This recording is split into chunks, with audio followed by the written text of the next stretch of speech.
Hey everybody, it's the Mad Master here. Welcome to my channel. Doing another video. Just went shopping. Found out like one of my hard drives is taking a shit, so I bought a new hard drive. Hopefully I'll be able to afford everything this month. It's kind of getting a little difficult. My lavish spending habits have been way too high. I think I will be able to afford everything, but wanted to talk to you about the to do another video about the dreaded virus that's going around, and kind of just break down my skepticism once and for all about why I'm skeptical, how it started, and as I said in a previous video, this is going to be one of my last videos about this subject because I'm completely burned out from it. Now, you probably should all be proud of me right now because it's been several days since I checked the stats of any country or any state, including my own. I haven't watched the news. I don't usually watch the news. I haven't read any of the local papers or blogs or whatever. So I don't know what the hell's going on. Just went out shopping. Places were somewhat busy, like stores and even restaurants. Like it's like Olive Garden didn't have a shit ton of people, but for a Wednesday night, even normal times, it wasn't too bad. I mean, Denny's, it was pretty crazy. It was interesting. So you should go to a restaurant. That's not good. Oh, don't go to a bar. Bars aren't really packed, but there was a few bars that had some people in them and stuff. Usually it's like 3 or 4 people in a bar, at the bar itself. They're drinking or whatever, So this all started basically in the beginning, because I actually have been, and I've probably talked about this before, but I've been into conspiracy stuff since JFK, the movie came out, which was probably before your time, most viewers. Saw it in the theater when I was a kid. I think my father took me, and it freaked me out. It was a very interesting movie to see in the theater and, mull over for a long time. So that kind of got me, in the door of conspiracy thought. But what happened after that was, I think around that time I had a family friend that lived with my mom and sister and us, who kind of told me about how the world really works. Honestly, like he's now deceased, but I have him to credit or to blame, whichever way you want to put it, for a lot of the thoughts too. Because he kind of got me thinking about the original Gulf War. It's like, well, what's this all about? Blah, blah, blah. Doesn't seem right. It's like all of a sudden, So that kind of brewed into reading about Noam Chomsky and all these things with America in the late 90s and like these books, and just started to question things a lot. And that kind of brought me to 9/11, where at first I was like, oh, it's blowback, as they call it, because of all the U.S. foreign policy and stuff. And then there were some unanswered questions. So I'm labeling this unanswered questions. And I've already had, an unanswered questions video before, but this is kind of bringing me to, I want to do a more succinct point with this. So 9/11 happened. I did a lot of research on that, read several books, tons of articles. I highly recommend Paul Thompson's 9/11 timeline from way long time ago, because it's all these articles and real life references, believe it or not. It's all a list of articles, like going in order since 1979, or I think it was actually before that, of everything that happened in that region with regards to leading up to 9/11 and afterward too. And his whole thing was, there's some, just plowing through this timeline that he did, he was like, there's just so much here that's just beyond comprehension in a way that, you could say, I mean, maybe it's not a conspiracy like in the traditional sense of 4 people in a room, in a smoky room, like the smoking man from X-Files or whatever, but it's pretty fucking weird shit.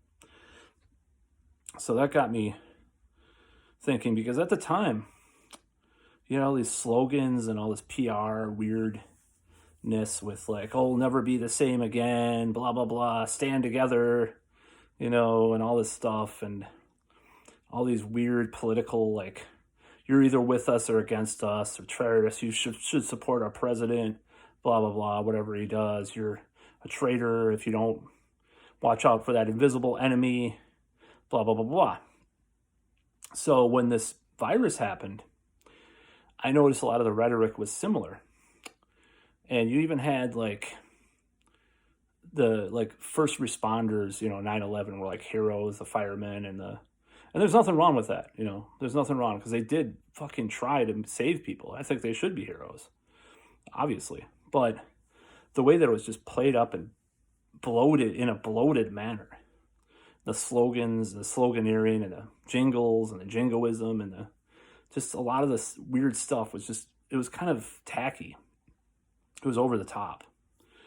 So when this crisis happened, the current crisis we're in, there was a lot of the same stuff.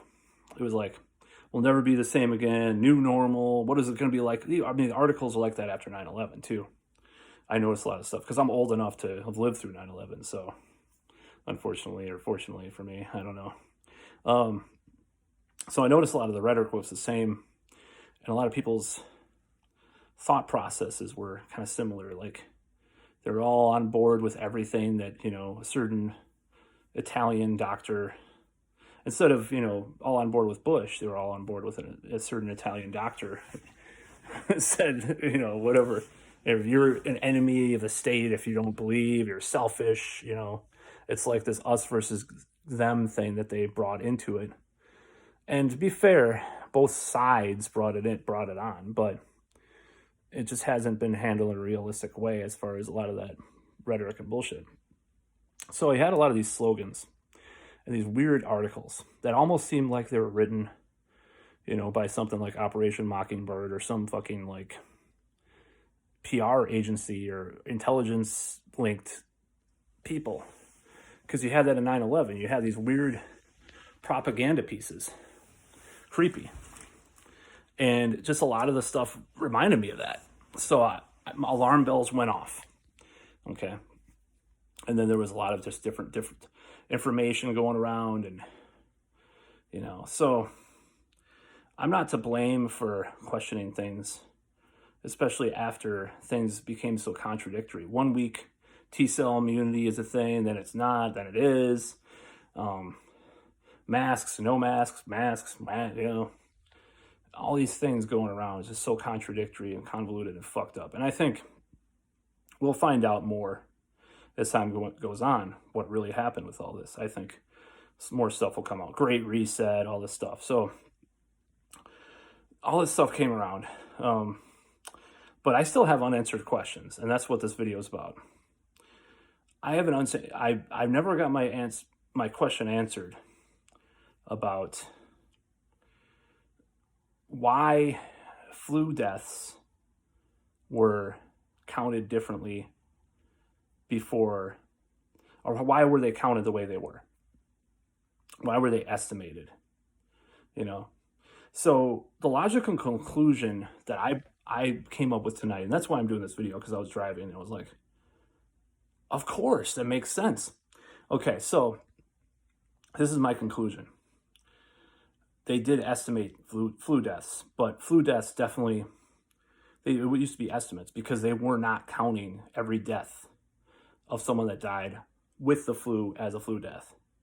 There's no other way that you can go about it, but other than come to that conclusion, because it makes logical sense that why is it an estimate if they're not actually counting every flu death, right? So I'm not sure if that's the truth, but why did they change that? Why? That's my question. Why did they change the criteria? Not some like half-ass, like, well, because it's an unparalleled time of a new virus. No, I want to know why. What are the reasons? That's unanswered question number one. Um, why does it seem like this virus was here way earlier than they said? Why? And I think that has something to do with a certain country on the ascent economically, of course, and that is China. But I don't want my video to be banned, but that's still, I think it's a cover up of some sort that this was here before.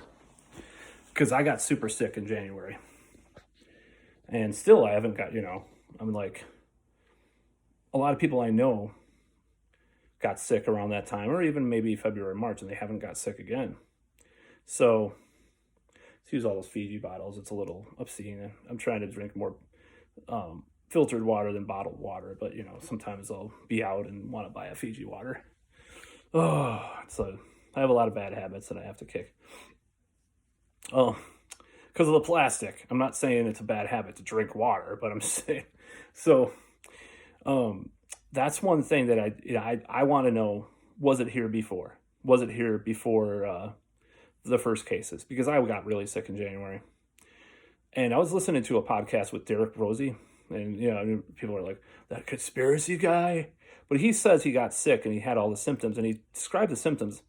And I hadn't, the thing is that clicked with me is I hadn't heard about this, what symptoms there were for a while. And a lot of them are similar to flu, but he's like, my bones were aching. I was like, yeah, my muscles and bones, and I felt like shit. I had a fever, and I fucking had a fever for like it seemed like the longest fever I had since I was a child, like in January. It was like, so this is what I do a lot of times. I take vacation days in January because it's just like, I want to get it, like, I take far too much vacation in January. I just take off and think I'm going to get all this shit done and finally become self-employed or whatever, but I never do. And I just take that time off. But I did this past year in January, and I took off like 6 days. Then I got sick, and I was sick all those days in January that I took off. And I had forgotten that for a while. I think I took one sick day too. But I was sick, and I just it kept coming back in a little bit here and there. It could have been the flu, right? But the problem is I had trouble breathing, which is nothing I'd ever had before. I never have like out of breath with the flu that I've had. So it was really weird. So was it here earlier? That's my second unanswered question. I'll think of one more question and end this because I don't want this to be a super long video like I've been doing. Another question is,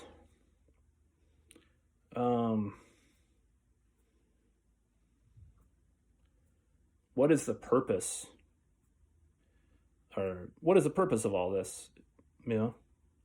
Was it just a fuck up by the government by thinking that, we have to do all these things to stop the virus? Or was there something else in it? Well, that's not a good unanswered question. I mean, I'm trying to think of better unanswered questions.